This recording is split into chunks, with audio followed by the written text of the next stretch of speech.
ನಮಸ್ತೆ, ಶಾಂತು. ನೋಡಿ, ಇದು ತಾರ್ ರೋಡ್ ಪಾಯಿಂಟು ನೋಡಿ. ಅಲ್ಲಿಂದನೂ 1 2 3 4 5 ಲೈಟ್ ಕಂಬ ಡಿಸ್ಟೆನ್ಸ್ ಇದೆ ಸರ್. ರೋಡ್ ಫೇಸಿಂಗು ನೋಡಿ, ಉದ್ದಕ್ಕೂ ಫೆನ್ಸ್ ಹಾಕಿದ್ದಾರೆ. ಸುತ್ತ ಡೈಮೆನ್ಷನ್ ಮೆಸ್ಸು. ಮತ್ತು ನೋಡಿ, ಈ ಥರದೊಂದು ಮನೆ ನೋಡಿ. ಅಲ್ಲೂ ಕೂಡ ಮನೆಗಳು ಮಾಡ್ತಾವ್ರೆ, ಅಂದರೆ ಅರ್ಧ ಮಾಡವ್ರೆ. ನೋಡಿಲಿ, ಅರ್ಧ ಮಾಡವ್ರೆ. ಈ ತಾರ್ ರೋಡ್ಗೆ ಇದು 2 ಎಕರೆ 20 ಸೆಂಟ್ ಇದೆ ಸರ್.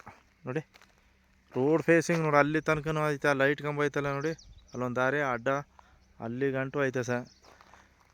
ಈ ಗೇಟ್ ಎಂಟ್ರೆನ್ಸು ಅಂದರೆ ನೋಡಿ, ಈ ಕಡೆ ಒಂಥರ ಎಲ್ ಸೇಪ್ ಇದೆ ಸರ್. ಅಲ್ಲಿ ಸ್ಟ್ರೈಟು ಸುತ್ತ ಫೆನ್ಸು ನೋಡಿ ಅಲ್ಲಿ. ಮತ್ತು ನೋಡಿ ಹಾಗೆ ನೋಡಿ, ಈ ರೀತಿ ಬರುತ್ತೆ ಸರ್. ಎಲ್ ಸೇಫಲ್ಲಿ ಲ್ಯಾಂಡ್ ಐತೆ ಸರ್. ಅಂದರೆ ರೋಡ್ ಫೇಸಿಂಗ್ ಜಾಸ್ತಿ ಇದೆ ನೋಡಿ. ಈ ರೀತಿ ಒಳ್ಳೆ ರೆಡ್ ಸಾಯಿಲು. ಬೋರು ಐತೆ ಒಂದು. ಒಳ್ಳೆ 2.5 ಇಂಚ್ ನೀರು, ತುಂಬಾ ಚೆನ್ನಾಗಿದೆ. ಇಲ್ಲೇ ಹೋದರೆ ಇನ್ನೊಂದು ಅರ್ಧ ಕಿಲೋಮೀಟ್ರಿಗೆ ವಿಲೇಜ್ ಸಿಗುತ್ತೆ. ಇದು ಮಲೆಮಹದೇಶ್ವರ ಬೆಟ್ಟ ರೋಡ್ಗೆ ಇಲ್ಲಿಗೆ ಕರೆಕ್ಟಾಗಿ ಒಂದು 7 ಕಿಲೋಮೀಟ್ರು ಡಿಸ್ಟೆನ್ಸ್ ಐತೆ. ಇದು ಹಳ್ಳಿ ರೋಡು ಸರ್. ಒಳ್ಳೆ ರೋಡ್ ಪಾಯಿಂಟು, ಬೋರು ಗೀರು ಎಲ್ಲ ಐತೆ. ಒಳ್ಳೆ ಕೆಂಪು ಮಣ್ಣು. ವಿಲೇಜಿಗೂ ಹತ್ರ ಇದೆ ನೋಡಿ. ಸುತ್ತಮುತ್ತ ಒಳ್ಳೆ ತೋಟಗಳಿದೆ. ಹಾಗಾಗಿ ನೋಡಿ, ಈ ಥರ ಮನೆ ಮಾಡಿ ಸ್ವಲ್ಪ ಅರ್ಧ ಮಾಡಿ ಬಿಟ್ಟವ್ರೆ ಸರ್. ಒಳ್ಳೆ ತಾರ್ ರೋಡ್ಗೆ ತುಂಬಾ ಚೆನ್ನಾಗಿದೆ ನೋಡಿ.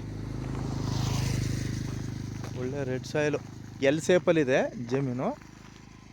ಅದೊಂದು ಹೇಳ್ತೀನಿ ನೋಡಿ. ಈ ಥರ ಅರ್ಧ ಮಾಡಿ ಮನೆ ಬಿಟ್ಟವ್ರೆ ನೋಡಿ. ಬೋರು ಕೂಡ ಐತೆ ಸರ್. ನೋಡಿಲಿ, ಬೋರು ಗೀರು ಎಲ್ಲ ಐತೆ. ಒಳ್ಳೆ ರನ್ನಿಂಗ್ ಇದೆ ಅಂತೆ. ಒಳ್ಳೆ ರೋಡ್ ಫೇಸಿಂಗ್ಗೆ ತುಂಬ ಚೆನ್ನಾಗೈತೆ. ನನ್ನ ಪ್ರಕಾರ ಒಂದು 400 ಅಡಿ ಬರ್ಬೋದು ಅನ್ನೋಗೈತೆ. 400 ಇಂದ 500 ಅಡಿ ಡಿಸ್ಟೆನ್ಸ್ ಐತೆ. ತಾರ್ ರೋಡ್ ಪಾಯಿಂಟು, ಒಳ್ಳೆ ರೆಡ್ ಸಾಯಿಲು. ಈ ಥರ ಮನೆಯೂ ಮಾಡಿದ್ದಾರೆ ನೋಡಿ. ತುಂಬಾ ಚೆನ್ನಾಗೈತೆ ಸರ್. ಒಳ್ಳೆ ಕೆಂಪು ಮಣ್ಣು ನೋಡಿ.